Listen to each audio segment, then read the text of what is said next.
Hello and welcome to New Earth Awakening. Today we welcome to the show Elinor, Moshe, and Daniel Darman. Elinor and Daniel met through obligation via crane permit during one of the most difficult periods of their lives. Their initial interactions were strictly business, via email correspondence only.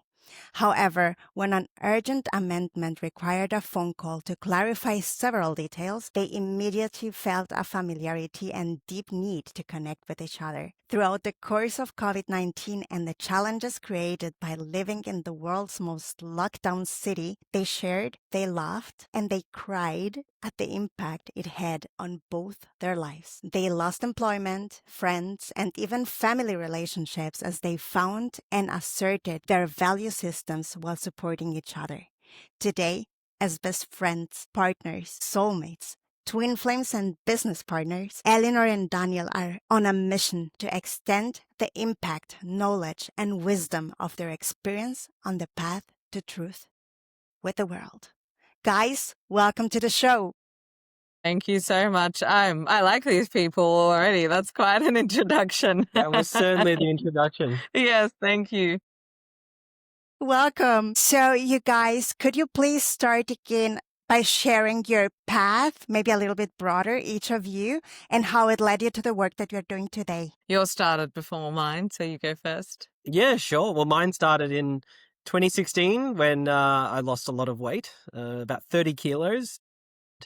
On that path, yeah, it was great because I had always struggled with weight issues. But what I learned as I was losing at this time is that it's more than just, calories in, calories out and exercise. There is actually more going on with metabolism, and then learning that the whole nutrition system was really outdated and, done for big agriculture. And then from that, then I realized it went back to banking and the money, and I just kept going down all of these rabbit holes. And by the time Elinor and I finally connected, I was already pretty far down a lot of them, but I was still grounded back here. And now I explore the rabbit holes just for fun. Your exploration went cosmic.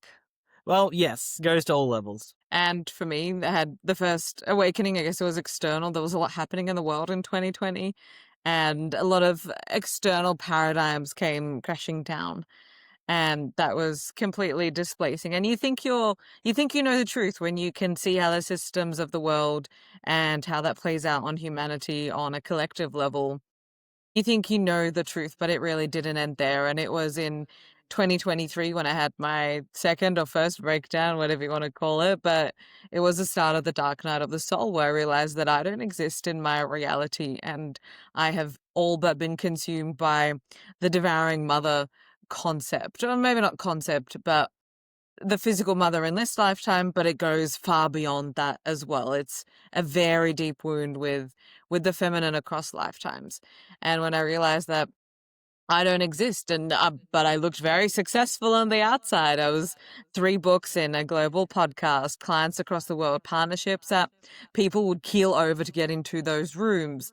And I looked good on the outside, but it was all just hollow on the inside, because I've never felt my feelings until 2023. The programming was so deep that I was not allowed to.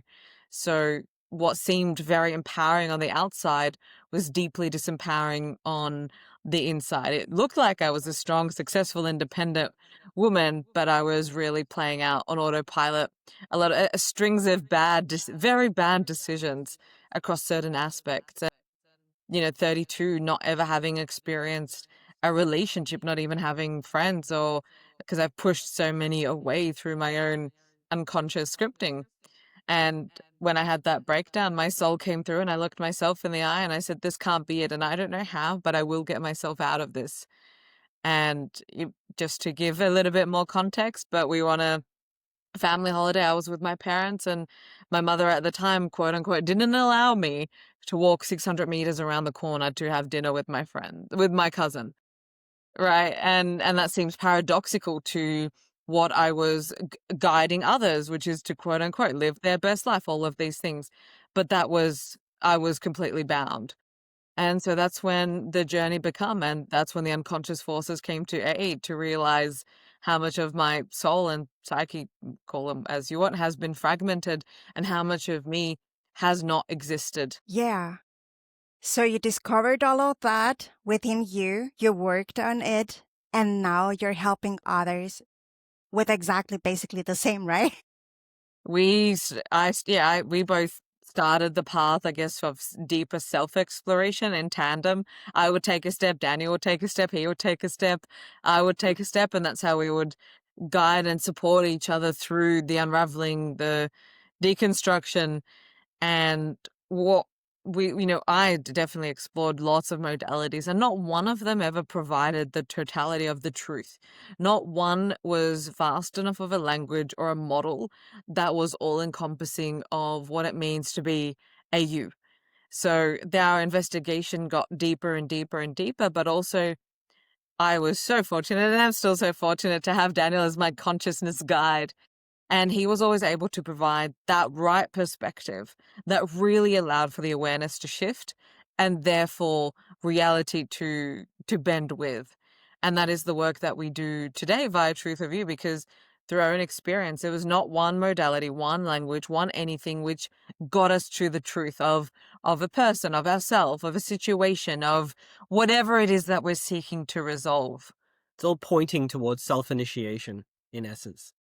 And that's what it was for us. And what we've learned, what we've read, what we continue to explore into is helping guide us not only on our own journey, but the tools that we really needed when an astrologer or a tarot reader or a psychic couldn't offer enough on their own. I totally get you because that's exactly my path as well.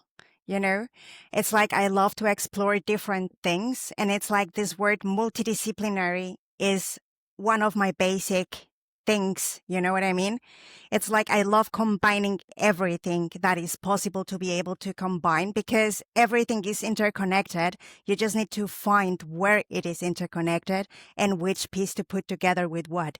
So this resonates deeply with me.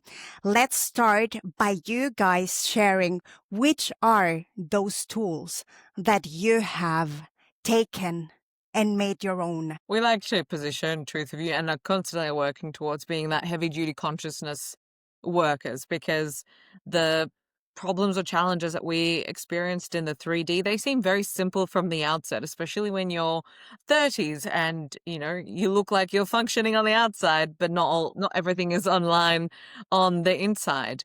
So because of that, they seem so simple. But then once we lifted the hood on the unconscious, how enmeshed or how distraught or how disassociated the energetics were. It's like, right, we need more than we can't work with our conscious faculties. So it was through the path that we needed to go deeper and deeper and deeper. And QHHT, or past life regressions, as founded by Dolores Cannon, that was one of the modalities which really, I was not a person that believed that reality could shift in an instant, and then reality shifted exactly in an instant.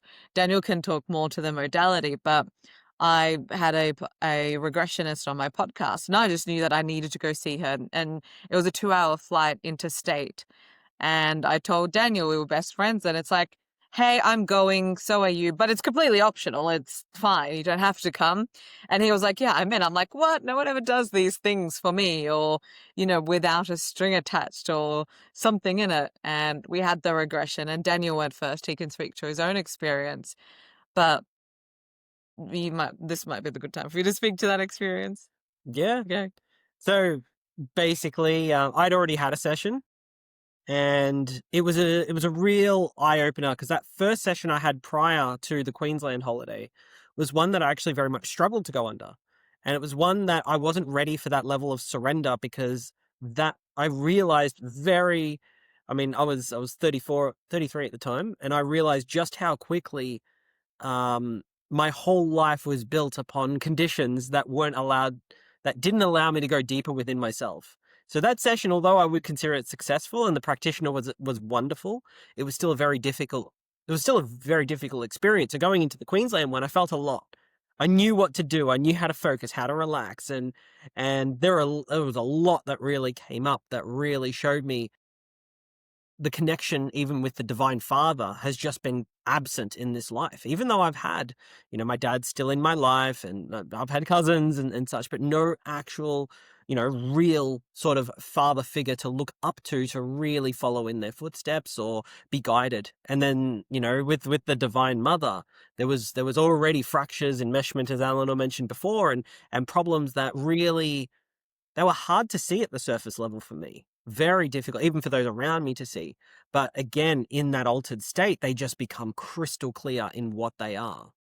And so not only was I really shown about what masculinity, particularly in its healthy version, looks like, but then there was a theta healing script done at the end, and I was getting distracted from what was being read. I wasn't listening, because all I felt was just my heart opening. And if anyone's ever had that state in trance where their heart is just open, you don't even know, if you've never had it happen, you don't even know what's happening. You just feel this overwhelm, and all I just felt was so many strong feelings for Elinor, especially given on the back of the day before, when we first arrived in Brisbane, we actually had a tarot reading where we were told shared a past life as lovers who died tragically at a young age together. And it's like, okay. But not by accident. But not by accident. And so that was, rather revealing. And we did our own tarot spreads that night to figure out more. So basically that sort of paved the way that while I was in this state, so much energy was just pouring through that. Again, like when your heart's open, you can't lie to yourself. That's what was so revealing, that it wasn't just the intensity, but just the raw purity of those feelings is unlike anything I had felt for basically my entire life. And that's when I knew, right, crap, am I going to risk the whole friendship here in one question? Or because I didn't feel I was a choice. When you listen to your heart, you don't really have much of a choice except to betray yourself. And I'm like, well, I can't do that. So how do we navigate this?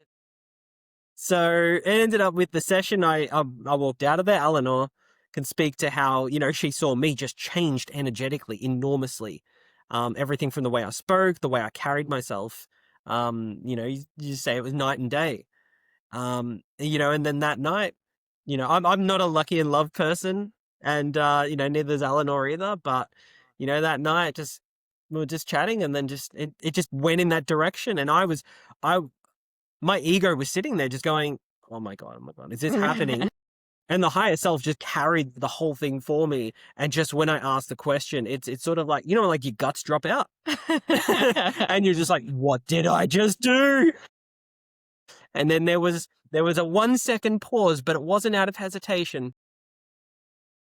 And then there was just a soft yes to, shall we try something between us? And everything felt perfect in that moment and ever since. So really, it just shows that not even past lives, but even just being able to, a modality like quantum healing hypnosis technique actually allows for you to even connect with your higher self and your own heart space.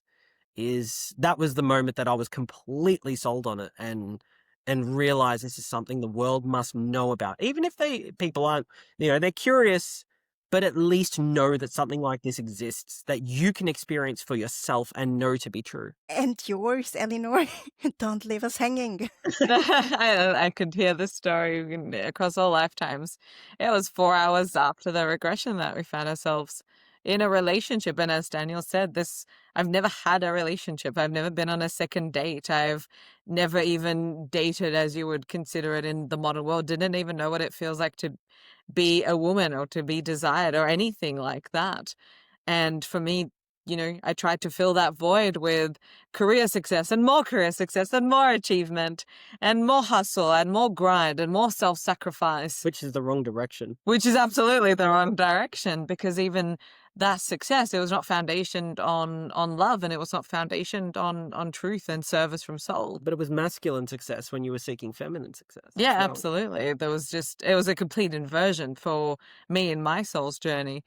And that's what, just experiencing QHHT, I had my session the next day and I was shown something that fit into that as well. Whilst Daniel was shown lives of the divine masculine, I was shown different facets of the divine feminine.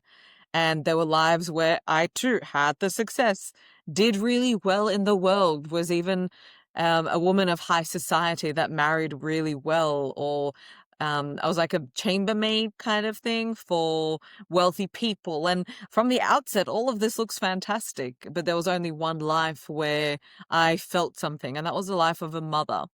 And that is big energy for me in this lifetime, but also as Daniel helped me write in my book, because of the distortions around that whole paradigm. That's not something I even considered or allowed myself, because how do women see children or motherhood today as a burden, as something that doesn't fit within the patriarchy, right? So we can discuss that. Costing $250,000 to raise over Yeah. 18 years. It's commoditized. Yeah, and the systems are, really, there are, I mean, if you play totally into the system, yeah, children are expensive, but that's not how this works.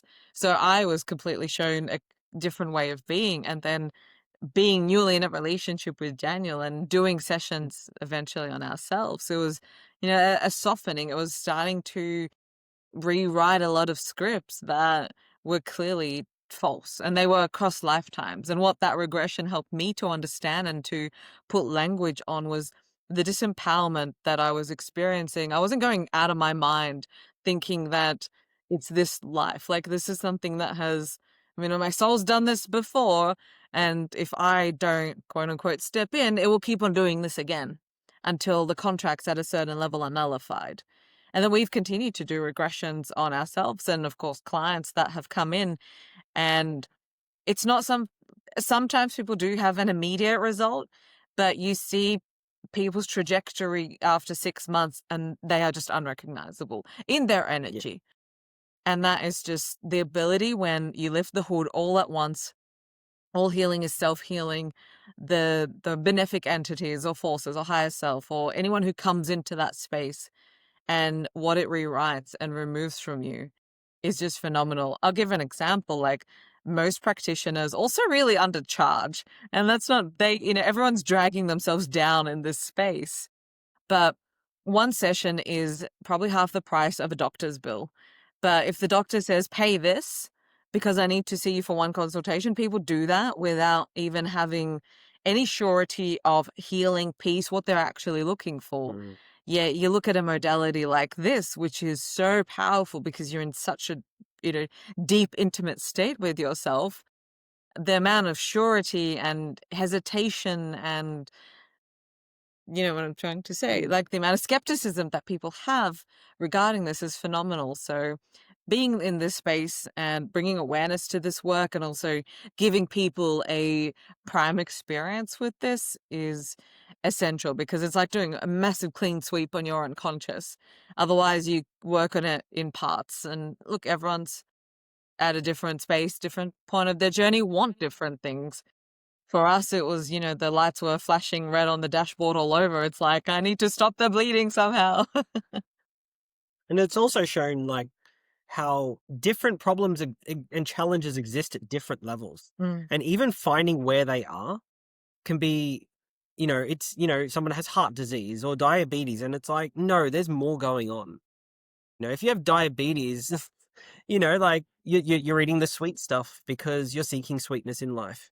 We could talk about the insulin and, the pancreas and that axis and how the metabolism works, but really there's deeper principles to this as well. And although there's some level of uniqueness in every individual, there's also some degree of similarity that you can tend to see over enough clients. Yeah, the metaphors of the higher self and how it looks like in the body are very, very accurate. I've also noticed that already. So let us start with a quick overview of your own, let's say, definitions of toxic masculinity, divine masculinity, and toxic femininity and divine femininity. Mm-hmm. I'll take this one. You always need a model and a container to be able to understand something wholly.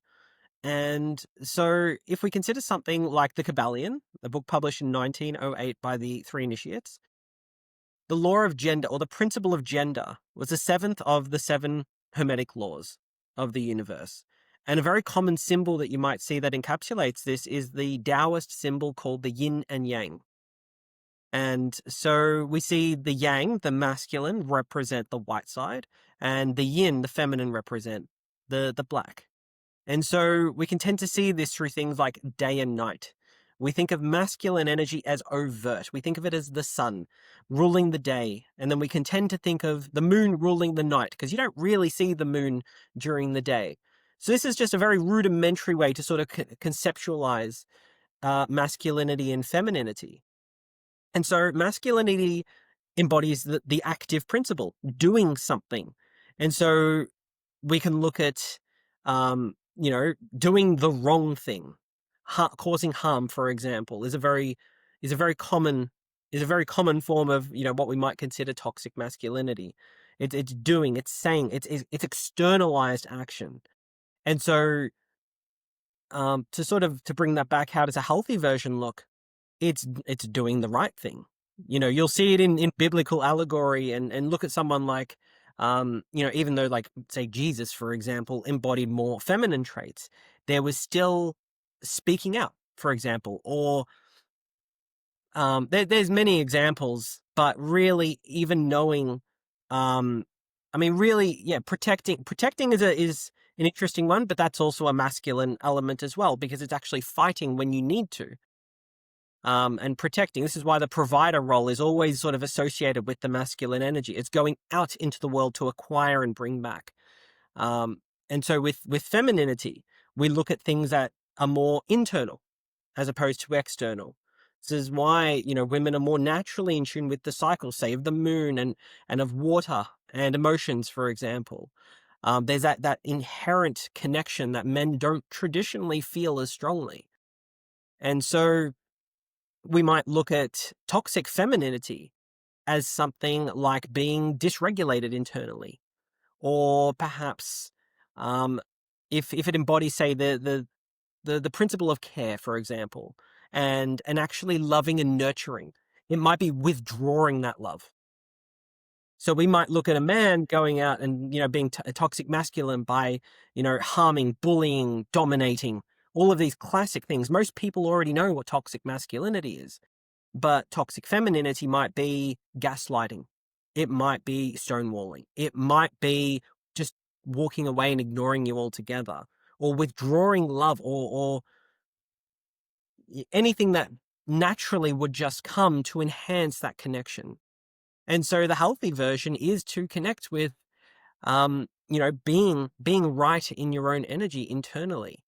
We think of the tarot, for example. You might think of the masculine through the magician, and then, which is, working with the tools of the tarot to manifest what you want. While the next stage is the feminine element of the high priestess, learning how to work with your own intuition and your own inner world at the same time. So even though we might have to start with the masculine, it does come back to the feminine as well. It's about balancing basically both. And the way that I also see the toxic femininity is when you start over giving, giving Over too nurturing, much. yeah. Exactly. It's like any extreme that you do, any type of thing, whatever it may be, it It's gets funny, toxic. because I think of Yeah. the toxic masculine on the other side of what you said with overgiving is like cowardice, Yeah. Hiding. when you should be doing the right thing. Yeah, exactly. But now that we're talking about right and wrong, maybe we should also go into the duality is basically also just an illusion, so that we learn what is it that we prefer doing, what does feel cozy, and then keep doing more of that instead of doing, let's say, more of the stuff that is not cozy at all. Fond of the concept of duality being an illusion. It's illusory. It appears to be an illusion, but we could say that our lives as humans on the planet Earth is an illusion, because reality is just Yeah, the thing is, it feels exactly. real in our experience, and that shouldn't be. It's very easy to discount that for people, because then they can't find the truth if they're already discounting certain elements of their own experience too. Does that make Yeah, sense? well, yeah, I understand. It's Yeah. like, because if you go too far with that, then you might even say, I'm not experiencing pain, and burning your hand, on the stove. This is just an illusion. Flames. Pain brings us Yeah, back pretty quickly. but you know what I mean? You can drive Yeah. it as far as you want or not. So let's talk about children now, because we also spoke a little bit about that and how that's like also now a commodity kind of thing. And that it's more seen as I gave my life for you, basically, kind of thing. And instead of if you're doing something out of love, right? It's out of unconditional love, usually. You know what I mean? So if you do something out of unconditional love, you are filled, you are full. So you can give whatever there is to give. So let me hear about your take on all of that. Yeah, of course. That's a sentence I've heard up until a few months ago when I finally moved out at the young old age of 34 is we gave you everything. And that narrative of we gave you everything was like, well, what about this? What about that? It's like, oh no, you don't need that, but we gave you everything. They And created the paradigm they in created, which everything sits in. yeah, exactly. So when you're, when this is what you hear all your life, you start building up the responsibility of them. You start building up the guilt that, I can't leave. Like there were reasons why I couldn't even fathom moving out up until, like, if it wasn't for Daniel, it wouldn't have happened. This was not something that could have happened by myself. It's also the way that they set up their life here. My parents are elderly. My mum had me at 42 and she moved to the other side of the world with no family, no language, no support system, no skill set, no vocation, nothing but a baby and a new husband into a world that was just like a nightmare or a dream. I don't know how she felt at the time. But at least it's a safer country. But at least it's a safer country than the homeland. But they also then recreated homeland in the house. So we gave you everything is something that we hear often, and that creates a lot of guilt, a lot of shame for having your own needs. It doesn't naturally create that, but it was It's impressed, yeah. And it's like you were saying, like things that start off, like how come things start off lovingly with good intention, but then over time the power architecture completely distorts and you end up in enmeshed relationships where you don't know where I begin and where you end and where you end and where I begin. And it got to a point for me where I had to not convince myself, but a lot of the work was I have the right to live my life. I have the right to exist as me. I'm allowed to be okay even if they aren't okay, because the alternative is to accept responsibility for decisions that they made on their soul's journey. And it was a concept that really powerfully shifted for me. Was Daniel was listening to some rabbi out of all people, and he was talking about the concept that energy is meant to flow downstream from parents to children. Already when you think of some parents who have children as their retirement plan, someone to take care of me in old age. So that already in utero, or, all of that is already creating an imprint or a script within a child that it's like, or, the embryo then, but, eventually the child, that I don't have the right to have my own needs. And then learning how to assert yourself in a world where, especially like, there's the parental paradigm, the cultural paradigm, all of these paradigms and deep scripts that live so deeply in your unconscious, deny your own existence. As children, it's, no wonder we're sent to the path of healing. And then when things do start coming up and you start looking at the past through the paradigm that they didn't tell you, that's really abrasive. And that's why people also lose a lot of people on the path, because they only loved or they only felt familiar with the wounded version of you. That's where they felt comfortable. And anything else, that's too much for them. So for me, the parental paradigm or the parent-child dynamic manifested itself for me professionally and personally. And then that's when I had the breakdown. It's like, how is this repeating? And that's what patterns do. They repeat. But as children, there is an immense amount of unseen responsibility that is impressed from, pre-verbal years. And it's not just impressed, it can actually be accepted Mm. by the child at the soul level or at these other dimensions as well that you don't even know. It is happening and you can connect with it and know how it happened. And that's what QHHT has been great for both of us with, and a few of our clients with some childhood challenges as well. But even getting to where the wounds are, getting to where these challenges, where these agreements actually exist, because they don't exist in time and space as we think of it. So then where are they? I mean, they're inside you, if whatever that means to the person who doesn't really understand that who they are is much more than just the human being with a mind. Yeah. So let's talk a little bit more about that. Like you said, I didn't know where you begin, where I end, and so on and so forth, which is basically you were taking other people, let's say, as part of yourself, which to me is one of the parts that is most important when you are going into unconditional love with somebody else. The issue becomes when the other party is not doing the same thing. I think they are, and that's a lot of the false perception or the blinders on people, is that they think that they're doing the most and the best, and sometimes they are, but sometimes the root of that can be quite insidious, and it's playing out here in what we know as toxic ways. Mm. I mean, this is the thing as well, as even though, again, like we gave you everything, there is a deeper script being played out, and it is one of control. And that one itself is one that is being impressed on you. And, you think of the angsty teen who rebels against their parents. It's that they need to be able to develop that independence to become an adult themselves. And, sometimes it's sort of like if you go swimming at the beach and sometimes the waves can just be too big that even if, you know, you want to stand up to it, you just get bowled over essentially. And the soul knows because the soul contracted to do that. But, you know, us little humans here don't actually realize that at the time it's happening. Yeah, and the question is also, we gave you everything that what? Everything that Yeah. you would have wanted for yourselves? Or did you actually ask me if that was something that I wanted for myself, right?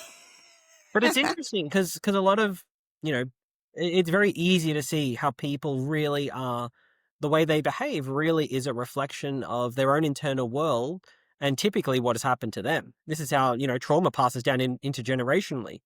It's almost like its own little cult. Yeah, exactly. Yes, and that's how fragmentalization comes to be, because if that was not accepted for their parents, then it's not accepted for the child of that parent when this person is Unless they becoming a choose to parent. do the work and integrate that within themselves and consciously choose not to pass it on. Free will is Exactly. always at play, although it's not always at the level people think it is. And there we go. So now let's talk more about shadow work, QHHT, and stories of whatever was before and how this pattern became something new and broke. You want to give an example to start off? I'm still just Yeah, for floating around example, with memory. let's say somebody has a mother wound. Yeah, because we were talking about that already. Both of So, us. and they go into QHHT and they have this amazing breakthrough where they realize, oh my gosh, this is deep inside of me, and the reasons for that are this and that. So they wake up, and what happens next, and the shadow work, and all of that. Give an example. Oh, I actually want to give Yeah. my own example here. Yeah. And this is Please. where I come to realize that this is before I was pre-memory. I was actually shown how I was actually separated from the Divine Mother. The mother of the universe, really. And my own mother at that age, she was feeding me, she was taking care of me. I don't have any memories of her abusing or doing anything wrong. But at the same time, the disconnection occurred at a deep level, and that was heavily traumatic to me at that age. And I have no conscious memory of it happening. But it's one that even now, the abandonment is probably the best word to describe it. Because that's really what it felt like. You get disconnected from something you're very connected to. It really just is abandonment. I'm still trying to seek that connection now. But being shown what, it means to be held by the Divine Mother and getting a taste of that in these sessions as well is already one that it's like drowning and then coming up for a breath of fresh air. And so yeah, that's my example. I think is probably fairly pertinent. That goes very deep as well. That again, I would have had no awareness of that actually being the case without being shown that. I think there were people that have come in and have felt conflicted over things like whether they should have children or should not, and how should they, or whether they should be on X career path or Y. People come with a lot of tension around conflicts within themselves and life decisions and whatnot, and then they get the truth delivered from their higher self. And when the higher self speaks, it lands. It can't not land. It is said so clearly, and you have direct experience of that. It's your own mouth saying it. Exactly. Like, yeah. And these things that people spend years trying to consciously figure out, what's my purpose? Who's this person? Do I have any karmic patterns or bond with this person? It's like, no, you chose them out of free will. You're welcome to leave. And they're like, oh, okay. but can I say on the case of that though, there are also I've had clients where they've been entities that have followed them across lifetimes too, and they've been planted there and such as well. So even though there can be cases where it's just based on free will, sometimes what it is there's people planted in people's lives. Like, I know it sounds pretty dark, but it's also that opportunity to connect deeper, to actually realize how that even happened, so they can develop a deepened awareness with themselves as well. But when you talk about shadow work, it is that exploration of the unseen parts. It's parts that are outside of your awareness, and it's not good or bad. It's just a shadow. Yeah, it's bringing it to your awareness, and in the right state it comes to. And ultimately, when people get up from that session, there's two parts to it. One, some do experience just peace right then and there. It's like, I'm good. It's like, that's fantastic. And, Love those sessions. have a great rest of your life. But then the actual work comes from the integration. So there are people who've had some very major lessons like brought up, and then they go back and live their, day-to-day life, hoping that this was just going to fix me. Yeah. It's like when issues are of such a deep spiritual nature, it's like the higher self can do a lot of work on, healing the physical body, of course, and you would see that immediately. But the transformation happens in the integration. When you're faced with a situation that you were before, are you going to make a different decision, kind of thing? Are you going to create a different lifestyle? Are you going to move away from certain things? And that's where the work continues to manifest. It's not something that's one and done. You could take your car and bring it back for a service, kind of thing. But people have been able to remove entities and attachments and cords from different lives. They were able to have cleared out vows, like for ourselves and for clients. Like people today, they battle money problems, and what do? They do a 7-day money challenge to be their abundant self and manifest all they want. And sure, some people get results, but is it sustainable? But it always rubber bands back to a certain baseline. Which might be a past life where they were a monk or a priest and they vowed poverty, and that carries.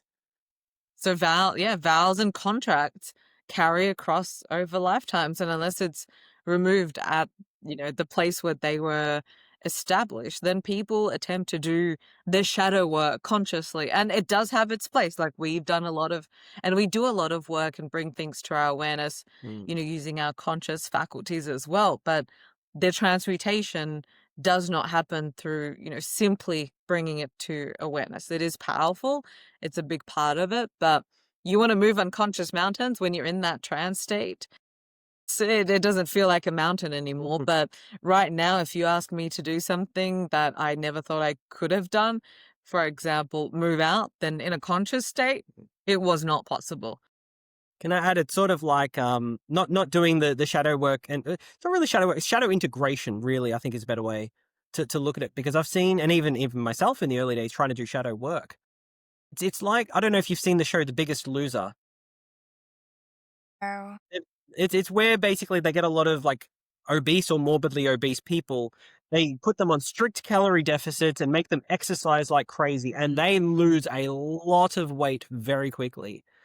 There's actually studies published about this, and I need to go review them, but it's like 75% of them put on all the weight within 5 years.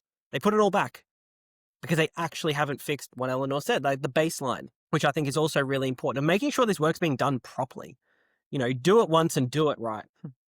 So yeah, with weight gain, it's conventionally associated with needing to protect yourself. Or grounding in some Or yeah, cases, yeah. yeah, but it's it's taken to an extreme end as well, and that also there's more layers to that. So it has been a profound experience, and how it's opened our own awareness, because the healing doesn't only happen in the session, it happens every time you listen to the recording, and the energy stays with you. And the more that you practice it, the more that you're able to understand that this is a part of you that does know, and you can access it any time. But for most people, how often do they get to speak to their higher self and find out all these otherwise existential questions? And it's also about, like, as you listen to it as well, you're actually bridging the connection with your higher self. So you can, embody and become one with your higher self in this life. And that is also part of, really the journey as well into, spiritual maturity, is to integrate more than just, what tastes good for dinner, or anything like that. But it's deeper meaning, and really understanding that your soul came here for more than just, whatever this world has to offer. There's something you want to extract out of it when you actually depart this world and this vessel that we call our body. I love what you just said, all of it. I just want to put an emphasis into this. This is going to fix me, right? Like there is this belief system that there is something to be fixed. Whereas in my experience, enlightenment is more about realizing that you are perfect and everything is perfect exactly as it is in every moment, right? So it's about integration, as you said, and this higher self connection, exactly. Everybody can have it. I love that. And so, I don't know, we can go a lot of places right now. So we can go deeper into shadow work, more stories of success from your end, from your clients, what you have experienced that was just mind blowing for you and for them. You choose. Pick one. I have a client who had done a lot of shadow work. We're talking abuse in childhood, a lot of drugs, being in the wrong crowds, and basically like being, in the music industry. And she's like, I'm getting out of this. And she was doing the work for about a decade. And then when she came and had a session, she was so ready to go deep that, as I mentioned the story before, that entity following her between lifetimes who was planted there, she was able to confront and basically tell it to piss off. Across all lifetimes, timelines, and dimensions, I release you, go away. I don't consent to this anymore. And that's the thing that really, it sounds confusing to a lot of people, because, if you had an intruder in your house, you can't just say go away. But in these altered states, you recognize that at some level you are consenting to everything that's being created. And so even that advice can be weaponized in the spiritual community that I've seen done as well, which I don't think it's entirely fair, because, there are people living very difficult lives. There are people who are desperate for just a little bit of compassion, or maybe a meal or something if they're, on the sidewalk and hungry. But knowing that we're all looking for the same thing, and it's love and connection, really, to ourselves. And watching what she did when she was able to, not only release that, but she was able to release other contracts with other people. She was able to connect with like her lineage and her family, because she was here to also basically change the trajectory of where her bloodline was going.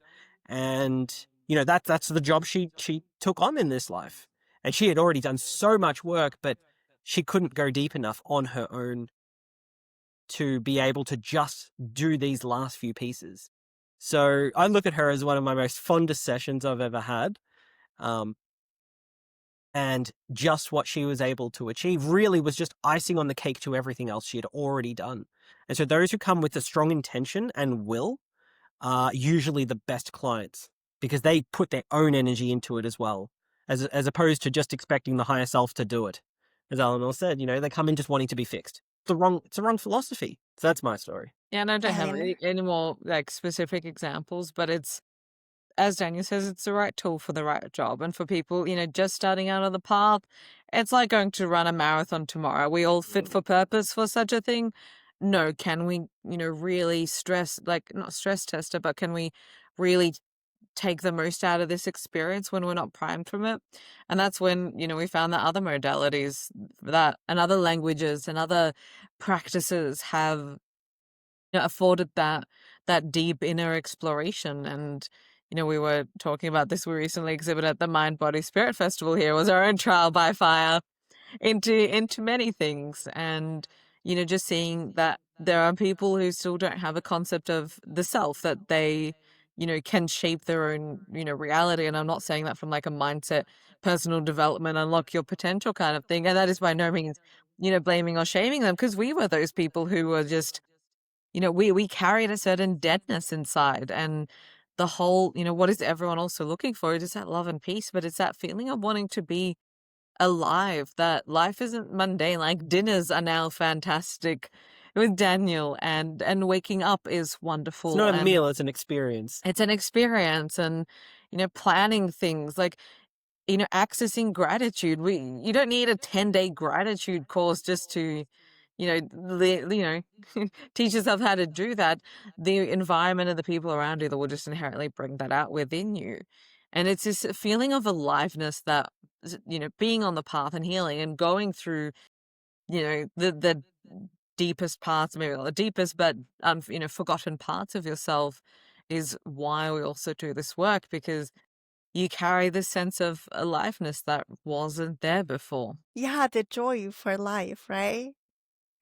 You wake Else we up in got, the morning with a yeah, smile on your face, right?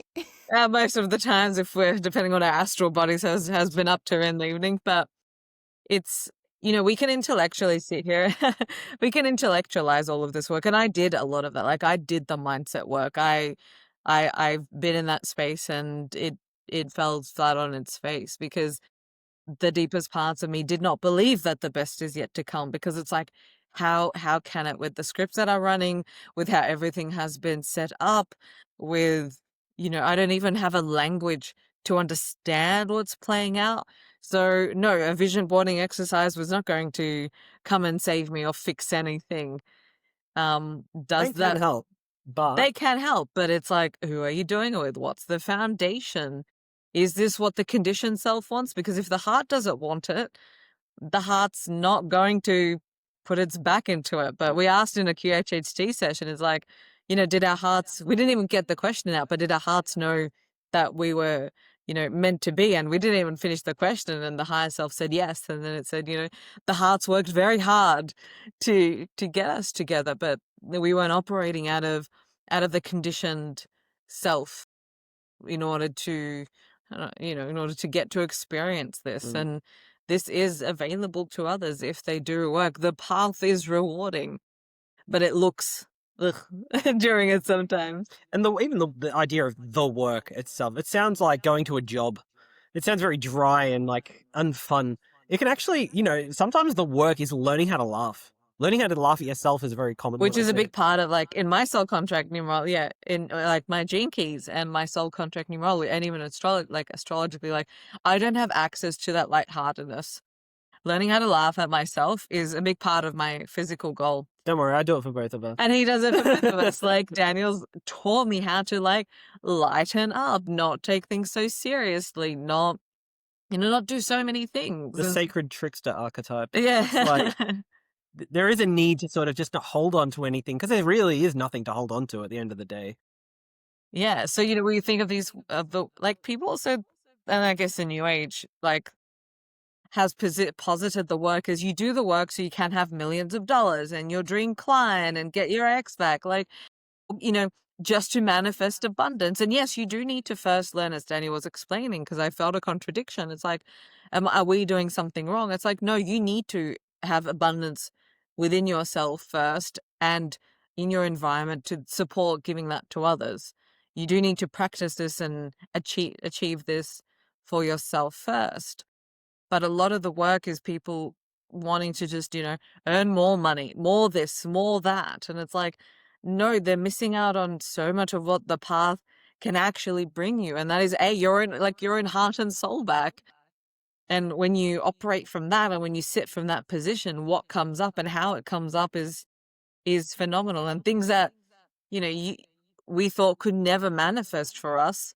Like, you're telling me, like, this time 2 years ago, I'd be sitting, in our own home with my partner after an amazing Italian dinner with like someone who is the dreamiest dream come true, and we're planning an international holiday and other business things. It's like, this is actually absurd. Like, I would not have believed this. But yeah, a lot of, what the new age community goes for, it's not as whole. It's not as, what the soul can really offer. And that's why the languages that we work with really have to have, the heart and soul at the center. That's why, like, Yeah. talking of the heart, it's sort of like understanding healing only applies to a certain degree. If people have, say gluten intolerance and gut issues, you need to heal that. Like, there's no way around that.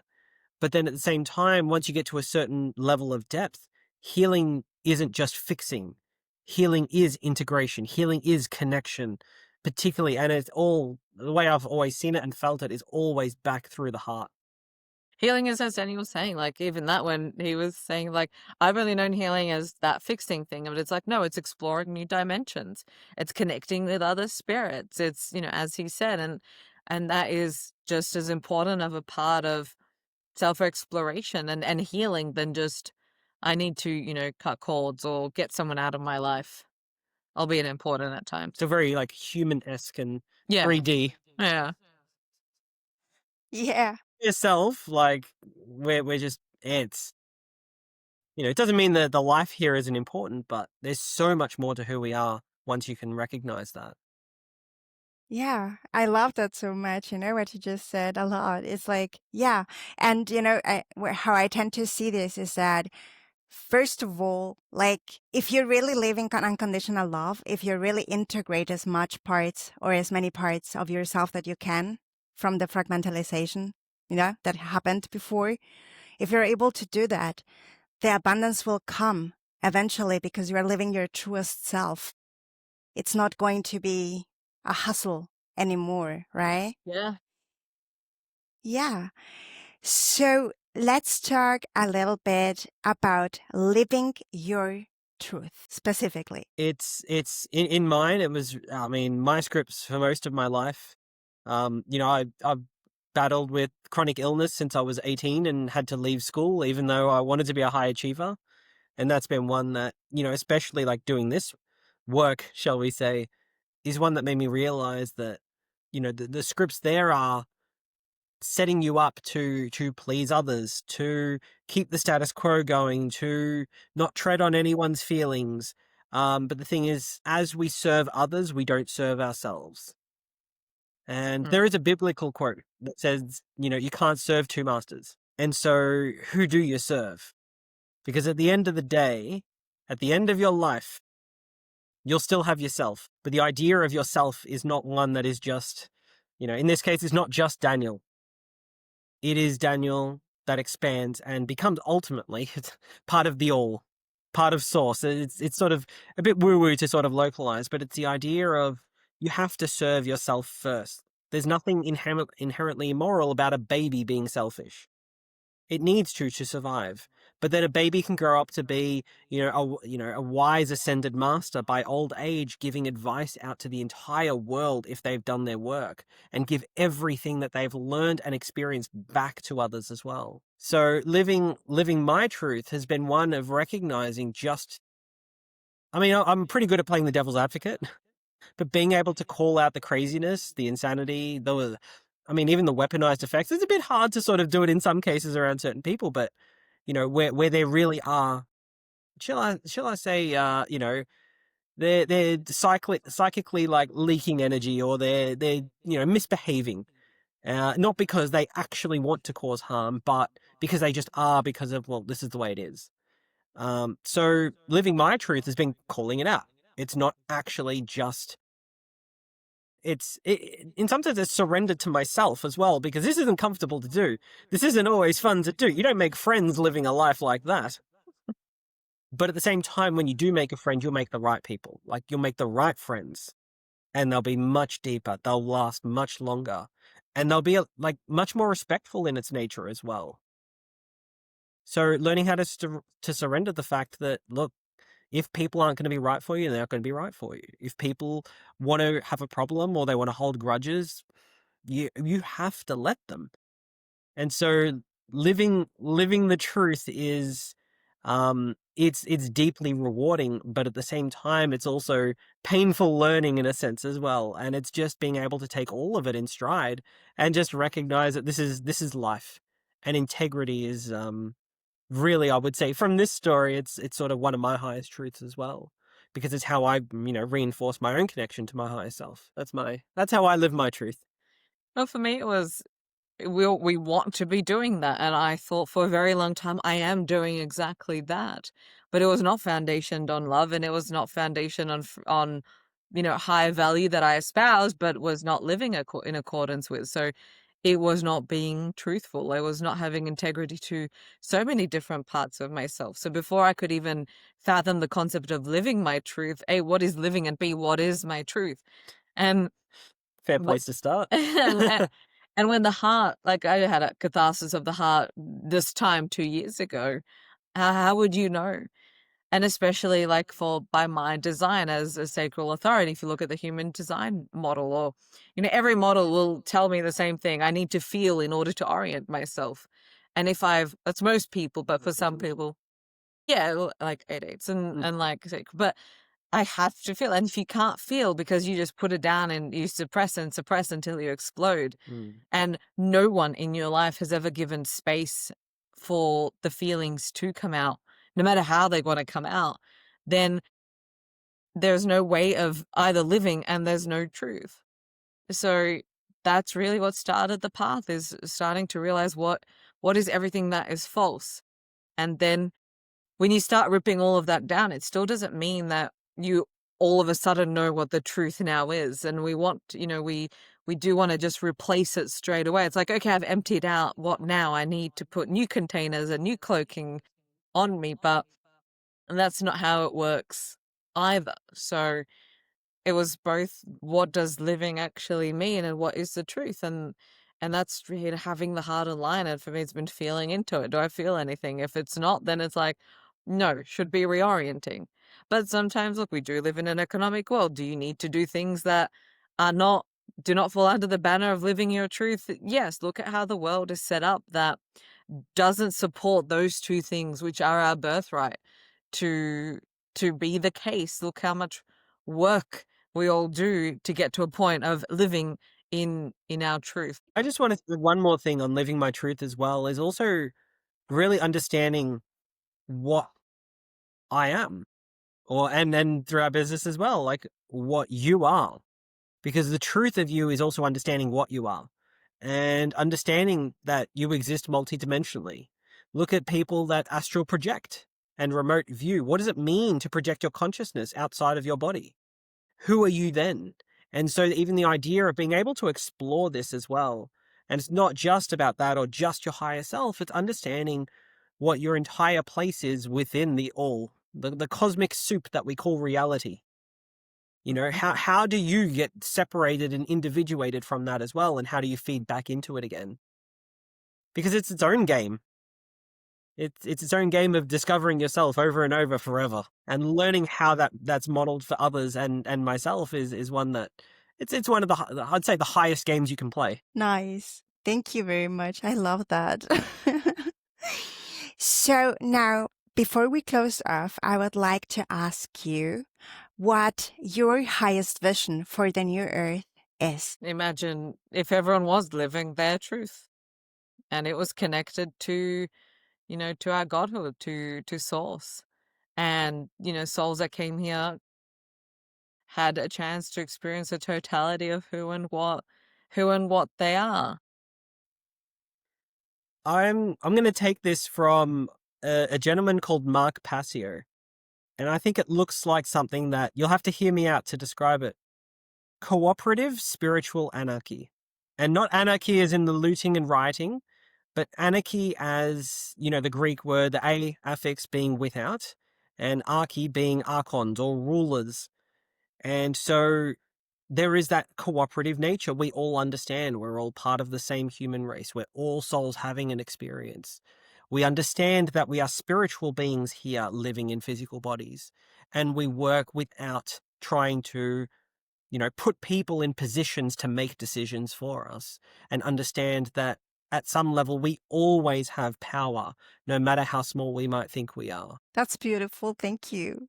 So we will be posting the links below so people can find out more about your work that you're doing with amazing QHHT, with astrology, and with so many other disciplines, combining it to help others be their truest selves.